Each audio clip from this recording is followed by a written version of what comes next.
সকাল বন্ধুরা। ঘুম ভেঙে গেছে অনেকক্ষণ, অনেক কাক ভরে ঘুম ভেঙেছে। তারপর এসছি একটু বাগানে ফুল তুলতে। মা ফুল তুলছিল, মাকে দেখে আমিও নেমে পড়েছি বাগানে। এটা পর্তুলিকা, আমার খুব ভালো লাগে এই ফুলটা। লঙ্কা গাছে ফুল হয়েছে, লঙ্কাও হয়েছে। আরে বাস, এ তো বাচ্চা লঙ্কা।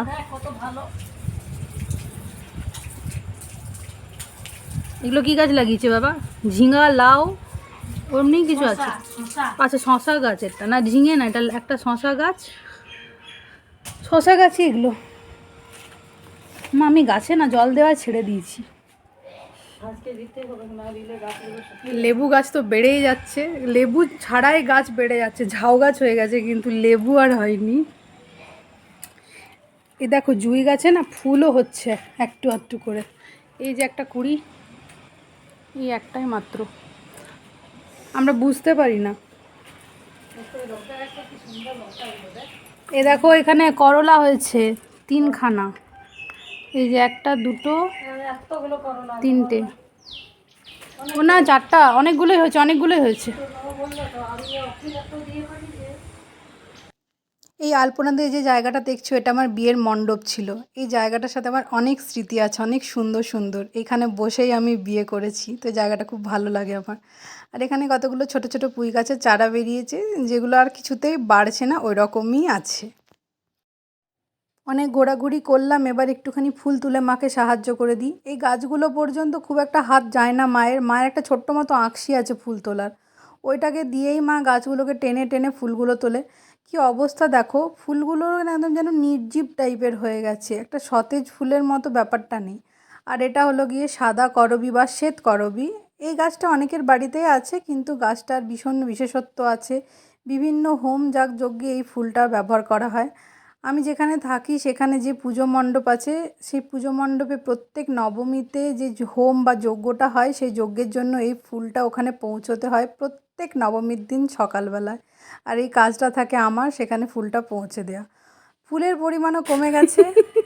জবা ফুল তুলছো না তুমি, আম পাড়ছো? গেল গেল, কি সুন্দর টেকনিকে জবা ফুল। সবই করতে হয় সময়ে। পড়ে যাবে মা, জবা ফুল আর থাকবে না। ওকে তো আমি তুমি ছাড়ো, আমি হাতেই তুলে দেবো, দেখবে। এই দেখো, আয় আয় আয় বললে না তোড়েই আসবে। মা কালী নালে তোর মুন্ডুটা উড়িয়ে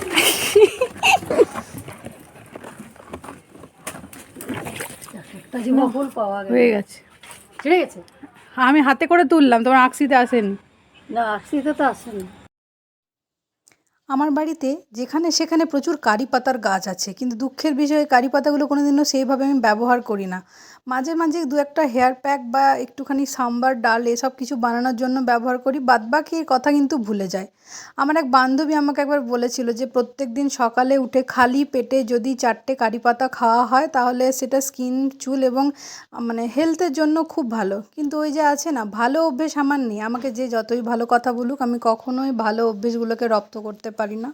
ফলে রয়েই যায় এই জিনিসগুলো, হাতের কাছে থাকতেও জিনিসটা কিন্তু ব্যবহার হয় না। তো মাকে এই কথাটাই বলছিলাম, মা বলছিল যে একদিন সাম্বার বানাবি, তখন এই কারি পাতাগুলো ব্যবহার করবি।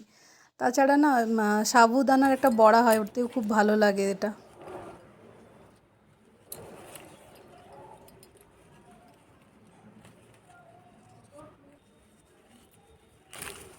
একটা ভীষণ রেয়ার জিনিস। ও মা, মা একটা জিনিস দেখবে, এসো। একটা রেয়ার জিনিস যেটা চট করে পাওয়া যায় না, 5 পাতার বেলপাতা। হয় আমি দেখিনি, মানে আমার নিজের হাতে এরকম তুলে দেখিনি। 5 পাতায় দেখো, বাড়ির পেছনে এত একটা বেলপাতা গাছ হয়েছিল, বিশাল বড় বড় বেলপাতা, মানে বেলপাতাগুলো আম পাতার মতো। আর ওখান থেকে পায়ে পড়ে গেল একটা, তুলে নাও। আর একটা 5 পাতার হয়েছে। ওটা কিন্তু পুজো তিয়ার থেকে কিছু রেখে দেয় অনেকে, দেখি না রাখো তুমি, আমি ওটা তুলে দিই। দুটো বেলপাতা, একটা বেলপাতা ফেললাম, ওই জন্য আরও দুটো তুলে নিচ্ছি। এবার যাবো, মা পুজো করবে। এটা আমার আরেকটা রুম বলতে এটাতে আমার মেনলি আমি আমার কাজের জন্য ব্যবহার করি। একটু দেখাই আমার কাজের জিনিস। আমি প্রফেশনাল মেকআপ আর্টিস্টের পাশাপাশি নেল আর্টিস্টও। তো নেলের সমস্ত প্রোডাক্ট এখানে আছে, এটার মধ্যে ভর্তি আছে, এটার মধ্যে আছে, এর মধ্যে আছে, এই সব কিছুর মধ্যে আছে। অলরেডি আজকে একজন আসবেন নেল করতে, তো চেষ্টা করব ভিডিও করতে, তোমাদের সাথে একটুখানি শেয়ার করতে কেমনভাবে করি, যতটা পারবো তুলে ধরবো। আর রুমটাকে একটুখানি আজকে গুছিয়ে টুছিয়ে পরিষ্কার করতে হবে, কারণ কালকেও দু একজন নেল করে গেছে, তারপর রুমটা পরিষ্কার হয়নি, যেহেতু অনেকটা রাত হয়ে গেছিলো ওই জন্য আমি আর পরিষ্কার করতে পারিনি। চলো তাহলে। অনেক জন্য নিচে গেছি, ঘামছি পুরো, একটু জল খাবো। রান্না বসিয়ে দিয়ে চলে গেছিলাম, আর একটু দেরি করলে পোড়া লেগে যেত।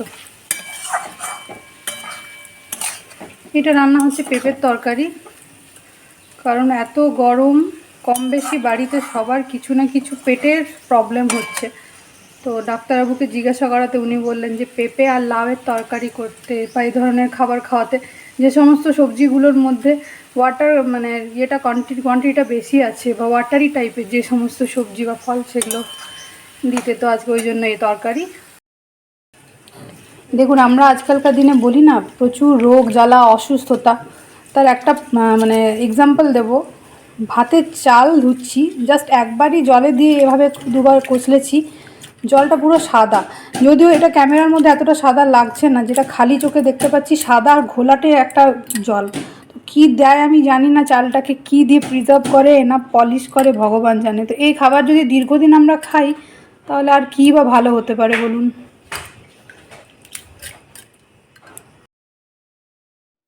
আজকের মেনুতে থাকছে উচ্ছে ভাজা। সামান্য উচ্ছেকে একটুখানি জলে সেদ্ধ করে নিয়েছি যাতে তেলটা কম লাগে, আর অল্প তেল দিয়ে ভাজছি। এপাশে ভাতটা ফুটছে, ওটা ফুটতে থাকুক। আর উচ্ছে ভাজাটা হয়ে গেলে এটাতে আমি শাক রান্না করব। মা অলরেডি একটা কি পাঁচমেশালি বানিয়ে রেখেছে, যেটা আমার মোটেই ভালো লাগে না খেতে, তবু বানাই। আর এর মধ্যে আমি শাকগুলো কড়াই দিয়ে দিলাম, এটা সেদ্ধ হলে এটাকে রসুন আর কাঁচা লঙ্কা দিয়ে নিয়ে ফোড়ন দেবো। ওটাও বেশ ভালোই লাগে খেতে। অ্যাকচুয়ালি গরমে যত রকমই করে বানাই না কেন কোনোটাই ভাল লাগে না। আর এখানে হচ্ছে পাতলা মাছের ঝোল। পেটের জন্য এখন এরকম হালকা পাতলা খাওয়াই ভালো। আমি মাছ ভাজলে সবসময় মাছগুলোকে ভেজে একদম কাঠের মতো করে দিই, এটার জন্য আমার বাবা খুব কমপ্লেন করে, কিন্তু ওই শুনবো না আমি কথা, যেটা আমার ভালো লাগে আমি সেটাই করব। ওপর থেকে একটুখানি কাঁচা লঙ্কা দিয়ে দিলাম, বাস আমার মাছের ঝোল হয়ে গেল।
এই যে পাইপ, এবার এটা আটকাবো কলের মুখে, দিয়ে গাছে জল দেব।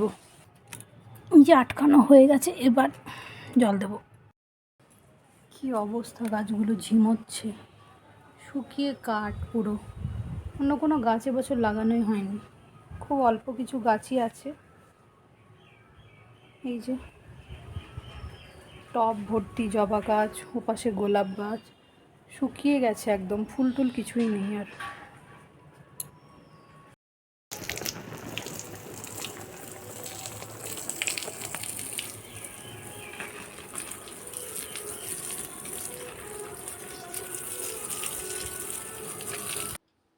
দেখো আজকে সন্ধেবেলায় দুজন ক্লায়েন্ট এসেছিলো যাদের নেল এক্সটেনশন করলাম, পরপর দুটো ভিডিও আমি দিয়ে দিচ্ছি। সত্যি বলতে ওদের নেল করতে আমার এতটাই রাত হয়ে গেছিলো যে রাত্রেবেলায় আর ভিডিওটাকে লম্বা করলাম না। তো এখানেই শেষ করছি। প্রত্যেকে ভালো থেকো, সুস্থ থেকো, দেখা হচ্ছে নেক্সট ভিডিওতে। Bye bye.